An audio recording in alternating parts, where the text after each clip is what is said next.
미성년자 대상 디지털 성범죄. 요즘 뉴스만 틀면 나오는 얘기죠?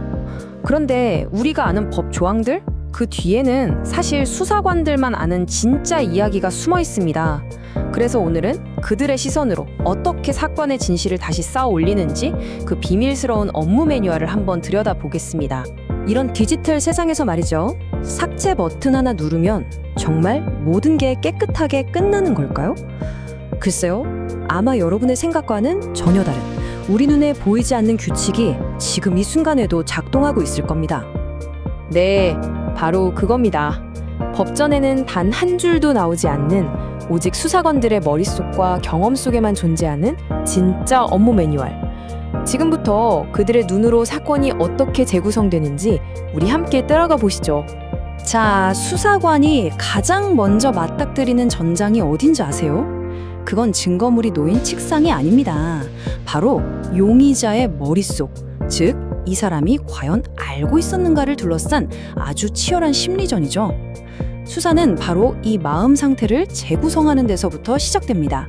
바로 이 지점에서 법 조문과 현실의 엄청난 차이가 드러나기 시작합니다. 법은 확실히 알면서라고 말하지만요. 수사관들의 현실은 다릅니다. 그들은 어쩌면 미성년자일 수도 있겠다는 그 작은 의심의 씨앗, 바로 미필적 고의를 입증하는 데 집중하거든요. 그러니까 나는 확실히는 몰랐다는 변명이 더 이상 통하지 않는다는 뜻입니다.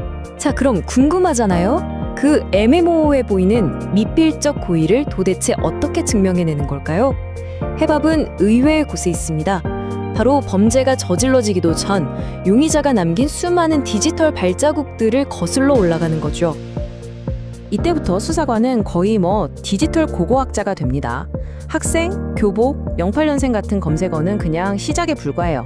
어떤 파일명을 썼는지, 폴더는 어떻게 정리했는지 이 모든 조각들을 하나하나 맞춰서 클릭이라는 행동을 하기 직전 이미 머릿속에 어떤 그림을 그리고 있었는지를 보여주는 하나의 완벽한 심리지도를 그려내는 거죠. 나는 몰랐다는 말에 끼어들 틈이 없게 말입니다. 네, 바로 이겁니다. 핵심은 이거예요. 수사관은 단순히 어떤 파일을 가졌냐를 보는 게 아닙니다. 그 파일을 갖기까지의 생각의 흐름, 그 심리적 과정 전체를 파고드는 겁니다. 이건 단순한 파일 수사가 아니에요. 이건 거의 심리 부검에 가깝습니다. 좋습니다. 이제부터는 좀 더 기술적인 이야기로 들어가 볼게요. 왜 현대 디지털 포렌식 앞에서 삭제 버튼을 누르는 행위가 아무 소용없는 정말 무의미한 몸짓에 불과한지 그 이유를 알려드리겠습니다. 바로 여기서 해시값이라는 수사관들의 절대 반지 같은 게 등장합니다. 이 세상 모든 디지털 파일에 부여된 사람의 지문처럼 고유하고 절대 변하지 않는 값이죠. 이게 무슨 뜻이냐면요. 파일 이름을 100번 바꾸고 컴퓨터 깊숙한 곳에 숨겨놔도 이 해시값 하나만 대조해보면 그 파일이 어떤 파일인지 단번에 알아낼 수 있다는 겁니다. 도망칠 수가 없어요. 그래서 조사실에 가면요. 이 힘의 균형이 완전히 달라지는 겁니다. 수사관은 혹시 이 영상 본 적 있으세요? 이렇게 순진하게 묻지 않아요. 그들은 이미 확보한 로그 기록을 보여주면서 이렇게 묻죠. 이 파일이 정확히 몇 시 몇 분에 다운로드 됐는데 이때 사용한 기기가 뭡니까? 네, 그들은 이미 답을 다 알고 있어요. 그저 확인만 할 뿐이죠. 이 사실을 깨닫는 순간 그 취조실의 공기, 그 무거움은 정말 상상 이상일 겁니다. 자, 수사관의 무기는 여기서 끝이 아닙니다. 더 있어요. 첫 번째는 바로 위장수사. 2021년부터 합법이 됐죠.